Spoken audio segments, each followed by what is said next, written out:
राजस्थान के इतिहास में रक्षाबंधन से जुड़ी कई कहानियां प्रचलित हैं, जिनमें से एक चित्तौड़ की रानी कर्णावती द्वारा मुगल बादशाह हुमायूं को राखी भेजकर गुजरात के सुल्तान बहादुर शाह के आक्रमण से बचाने की गुहार लगाई गई थी। रानी कर्णावती चित्तौड़ के राणा संग्राम सिंह की पत्नी थीं। राणा संग्राम सिंह सिसोदिया वंश के राजा थे और राणा सांगा के नाम से भी जाने जाते थे। राणा सांगा की जब मृत्यु हुई तो उस समय उनके दोनों पुत्र विक्रमादित्य और उदय सिंह बहुत छोटे थे और उस लायक नहीं थे कि राजपाट संभाल सके। फिर भी कर्णावती ने मेवाड़ के सिंहासन पर अपने बड़े पुत्र विक्रमादित्य को बैठा दिया और स्वयं राजकाज संभालने में उनकी मदद करने लगी। इस बीच गुजरात के बहादुर शाह ने मेवाड़ पर कब्जा करने के लिए उस ओर कूच कर दिया। रानी कर्णावती को जब ये समाचार मिला तो वो बेहद चिंतित हो गईं। उन्होंने मदद के लिए राजपूत राजाओं से मदद मांगी, लेकिन उन लोगों ने कई शर्तें लगा दी। कर्णावती इससे सोच में पड़ गईं। रानी ने काफी सोच विचार किया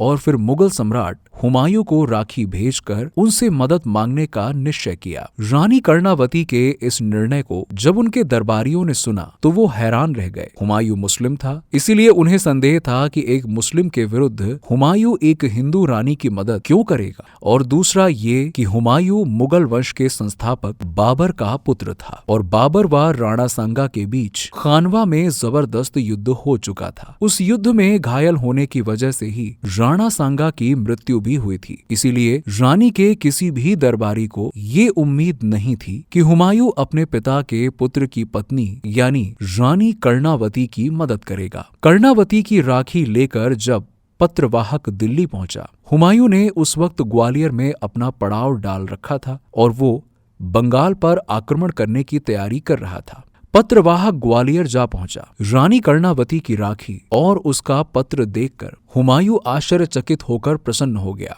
उसने पत्रवाहक से कहा, आप अपनी रानी साहिबा से कहिएगा कि वो अपना हौसला बनाए रखे, मैं जल्द ही अपनी सेना लेकर चित्तौड़ पहुंच रहा हूं। हालांकि हुमायूं तक कर्णावती का संदेश पहुंचने में काफी समय व्यतीत हो चुका था, लेकिन फिर भी हुमायूं ने अपना एक हरकारा दिल्ली की ओर दौड़ा दिया, जिससे वहां पर सेना तैयार हो सके। उसके बाद उसने दिल्ली की ओर कूच किया। दिल्ली पहुंचकर हुमायूं ने एक बड़ी सी सेना ली और फिर चित्तौड़ की ओर चल पड़ा। लेकिन हुमायूं के चित्तौड़ पहुंचने से पहले ही गुजरात का शासक बहादुर शाह चित्तौड़ जा पहुंचा। रानी कर्णावती ने अपनी छोटी सी सेना के साथ बहादुर शाह का सामना किया, लेकिन वो ज्यादा देर तक टिक नहीं सकी। उन्होंने अपनी हार होते देख 8 मार्च 1535 को अपनी राजपूत सखियों के साथ जौहर कर लिया। हुमायूं ने कर्णावती की राखी की लाश को रखते हुए बहादुर शाह को चित्तौड़ से मार भगा दिया। इसके बाद उसने बूंदी से उनके पुत्रों को बुलवाया और चित्तौड़ का सिंहासन कर्णावती के बड़े पुत्र विक्रमादित्य के हवाले कर दिया। इस ऐतिहासिक घटना को घटित हुए